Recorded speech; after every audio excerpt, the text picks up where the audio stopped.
Do you remember the first Suzuki Vitara, the three-door version with the canvas back? Well, that was more of a small surfer SUV. And with surfer, I mean you were a surfer and you said, "Look at my small SUV." This is more proper off-roader. That's why we also came here to, I don't even know where we are. They're cutting wood over there. And that's also why I'm appropriately in off-road attire.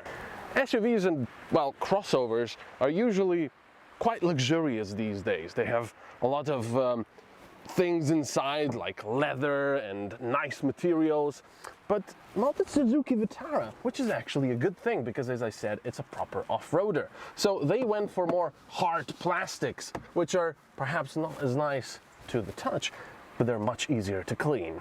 Behind the shifter, you've got this little button with which you can decide, or you tell the car what kind of a road surface you're on, whether you're on sporty surfaces, asphalt, or more snowy or muddy surfaces. Also, the lock button with which you can lock the differentials.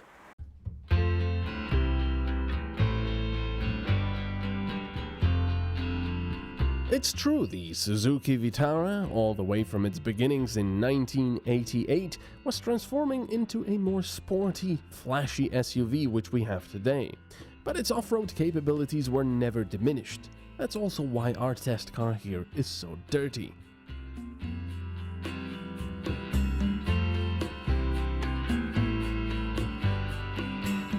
I have to say I like the modern looks of the Vitara, which the Japanese know as the Suzuki Escudo.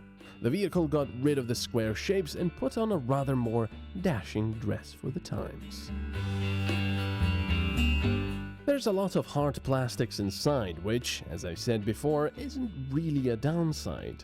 A few details are also colored red, something which you can change to turquoise or orange.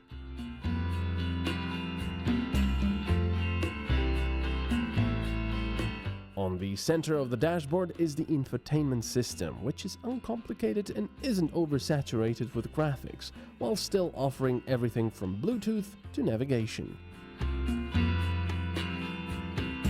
But let's not babble on and on about all these things, let's rather test them out in practice. The test Vitara sported all-wheel drive and summer tires. Whatever could go wrong if we take it off-road into deep mud or water?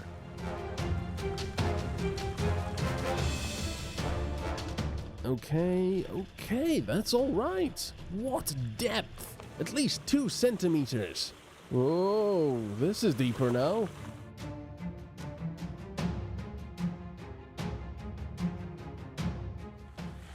Uh-oh, I don't want to turn the car into a boat. Perhaps this would be a good time to admit I have very limited off-road experience.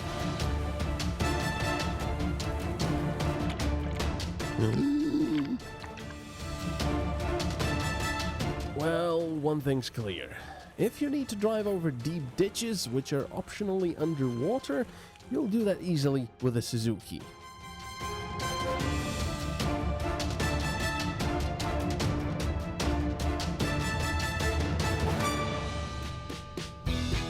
On slightly more civilized roads, the car gave me a nice surprise. The combination of the quiet 1.4-liter petrol engine and automatic transmission meant it was not only comfortable but also very pleasant for everyday use. The engine might be small, but it has enough power and torque to prevent you from complaining, while most of the time it's also rather quiet.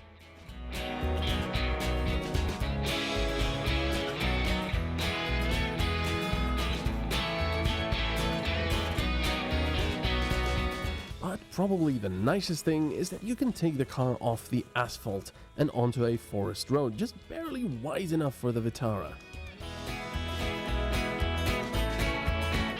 I know I always mention this, but it's true. The path I'm driving on here was a lot steeper than it appears on the video. Considering the test car was equipped with summer tires, the results were rather good.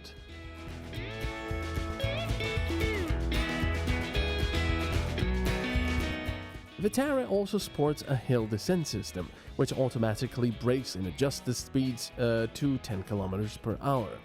Personally, I'd prefer the system to follow the driver's given speed, as 10 km per hour is a little bit too fast to descend on terrain like this.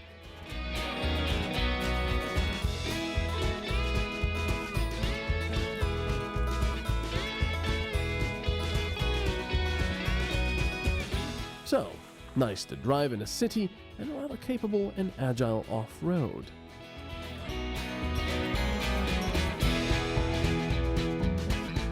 You can drive over mud, snow and water, all the while you're comfortable and warm on the heated seats while listening to your MP3s on the infotainment system.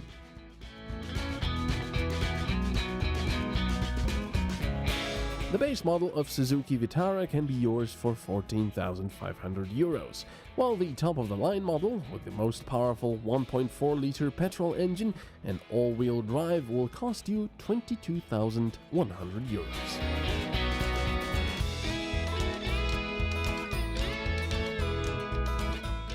But I wanted to test the car on some rougher terrain in the forest, a path which was really muddy and wet. There was only one problem: no winch.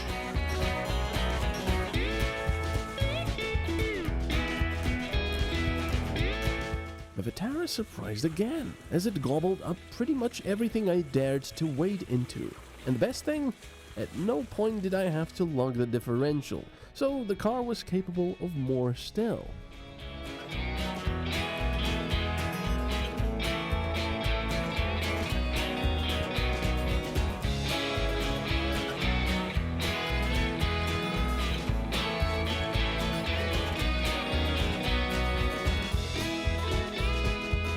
So, if you need a smaller car, which you can take to the shops and around the city as well as on some more difficult terrain, then this is it. Lovely, comfortable little car with good looks and a good price. Just make sure you get the all-wheel drive model.